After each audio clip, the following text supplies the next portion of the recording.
Oh, hey, I didn't notice you there. Welcome to the Gamers Addiction Rehab Organization, or GARO for short, where we treat gamers' addictions all the time. We are all only human after all. That means we all have addictions. For example, our main patients have an addiction where they can't stop making versions of Tetris. Tetris. This Russian puzzle game was a phenomenon, sweeping the world over. Originally developed by Alexei Pajitnov in the year 1984 in the Soviet Union. But due to the USSR being a closed state, it meant Tetris was stuck in Russia.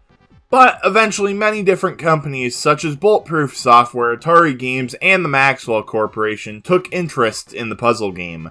But by the late 1980s, Nintendo had come in and supported Bulletproof Software in getting the license to produce Tetris. And by 1989, Tetris had launched in the West for the Nintendo Entertainment System and the Game Boy, quickly becoming one of the most popular games of all time. Nowadays, Tetris is still a big brand in gaming, even being the best-selling game for around 21 years until 2019 when Minecraft outsold it. But during this 21-year streak, Tetris had at least a couple finger wags saying, "Oh boy, buddy, that's a bit too much."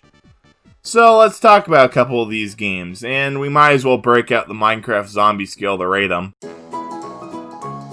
Tetris on the Game Boy, a classic. This game helped rocket the Game Boy into success, being its main pack-in title. Well, I guess let's just check it out.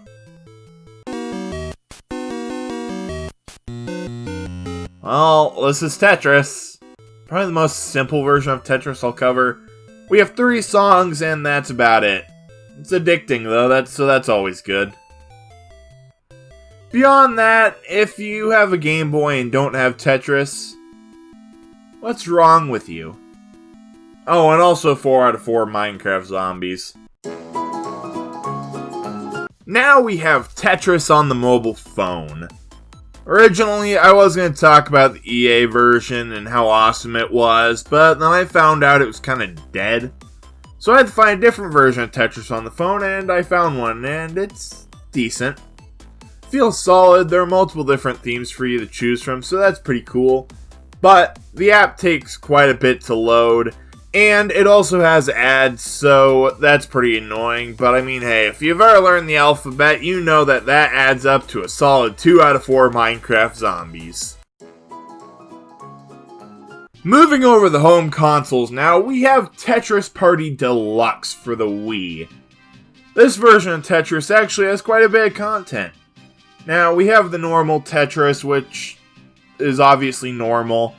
But we also have things like 4-player multiplayer, and a bunch of other things you can do in single player. We also have a bunch of customization options, like several different backgrounds, and the option to display your Mii.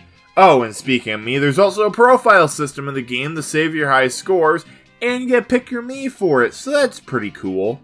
But wait, before we wrap up, if we look at the box, it says that it is compatible with Wii Speak, the Wii Balance Board, and the Wii Wheel.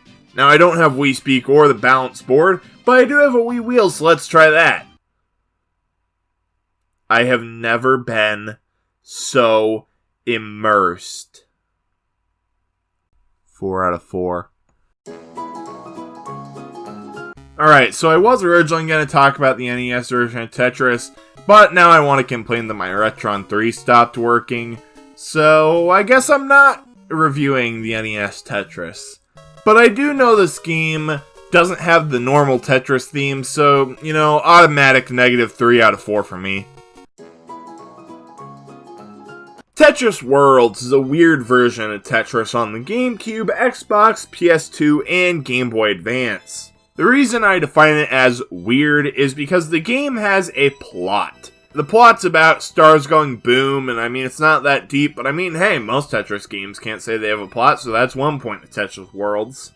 I personally have the GameCube and Xbox version of the game, but out of the two, the Xbox version is vastly superior. First off, the GameCube's D-pad is way too small to be playing Tetris with, where the Xbox feels perfect for Tetris.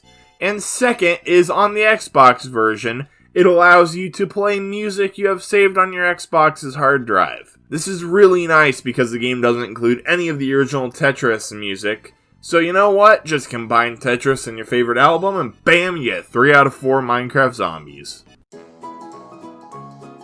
Finally, we have Tetris Plus, and it's another weird adaptation of Tetris.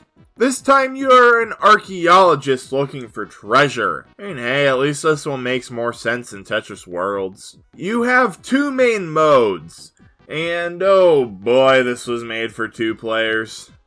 You only get to use half the screen, which I mean isn't that horrible, but it definitely is weird. So our first mode is Classic Tetris, and there isn't much to say about it besides holy crap it gets fast. And second is Puzzle Mode, where you have to get this weird little abomination to the bottom by trying to clear out lines, and he makes the weirdest sound when he hits the bottom. Ouch. Beyond that, it's a fairly decent game, but it's kind of meh. So 2 out of 4 Minecraft zombies. Now that we're done talking about our main version of the Tetris today, let's talk about some honorable mentions. Tetris 2, Tetris DS, the arcade version of Tetris, the Tengen version of Tetris, the next Tetris, the Super Nintendo version of Tetris, this little desk toy I have, Tetris 99, and a whole lot more that I probably don't even know of. Now obviously, I only covered a fraction of the Tetris games out there, but who knows, maybe we can come back to this topic someday.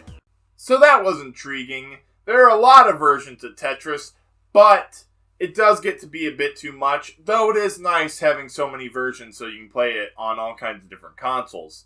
We also had to move the organization inside because it started raining. I swear, Mother Nature hates all of my projects.